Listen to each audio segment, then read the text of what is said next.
മാർവലിൻ്റെ ഇപ്പോഴത്തെ നീക്കങ്ങൾ വളരെ അൺപ്രഡിക്റ്റബിൾ ആണ്. ഇപ്പോൾ റീസെൻ്റ്ലി വന്ന ന്യൂസ് അനുസരിച്ച് നോക്കുകയാണ് എങ്കിൽ ഡെഡ്പൂൾ ആൻഡ് വോൾവറിൻ എന്ന ഫിലിം അവർ അവാർഡുകൾ ലഭിക്കുന്നതിന് വേണ്ടി പെയ്ഡ് അഡ്വർടൈസിങ്ങും പുഷിങ്ങും നടത്തുകയാണ് എന്നാണ്. ഇപ്പോൾ അവാർഡുകൾ വരുന്നതിൻ്റെ സമയമാണ്. പല ഫ്രാഞ്ചൈസികളും അവാർഡുകൾ പ്രഖ്യാപിക്കാൻ പോവുകയാണ്. പക്ഷേ ഇപ്പോൾ മാർവൽസ് ഫോക്കസ് ചെയ്യുന്നത് സ്പെഷ്യലി കോമഡി കാറ്റഗറിയിലാണ് എന്നാണ് അറിയാൻ സാധിക്കുന്നത്.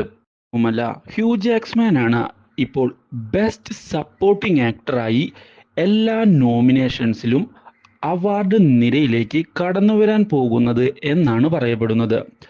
വളരെ മികച്ച ഒരു കോമ്പറ്റീഷൻ തന്നെയാണ് ഇപ്പോൾ നടന്നുകൊണ്ടിരിക്കുന്നതും. അണിയറയിൽ പുതിയ ചരടുവലികളും നടക്കുന്നുണ്ട് എന്നുള്ള റൂമറുകളും പുറത്തു വന്നിട്ടുണ്ട്. ഭാഗത്ത് നിന്ന് ഇങ്ങനെയൊരു നീക്കം ഞാൻ ഒരിക്കലും പ്രതീക്ഷിച്ചിരുന്നില്ല. മാത്രവുമല്ല, ഇനി ഇപ്പോൾ പുതിയ അവാർഡുകൾ വാങ്ങിക്കൂട്ടുന്നതിന് വേണ്ടി ഇത്തരം ശ്രമങ്ങൾ നടക്കുമ്പോൾ ഒരുപക്ഷെ ഇനി വരുന്ന കിഡ്സ് ബെസ്റ്റ് ചോയ്സ് അവാർഡുകളും അതുപോലെ തന്നെ ബെസ്റ്റ് സിനിമാറ്റിക് അവാർഡുകളും ഒരുപക്ഷെ നേടിയെടുക്കാൻ ഹ്യൂ ജാക്സ്മാൻ്റെ വോൾവറിൻ സാധിക്കുമായിരിക്കും.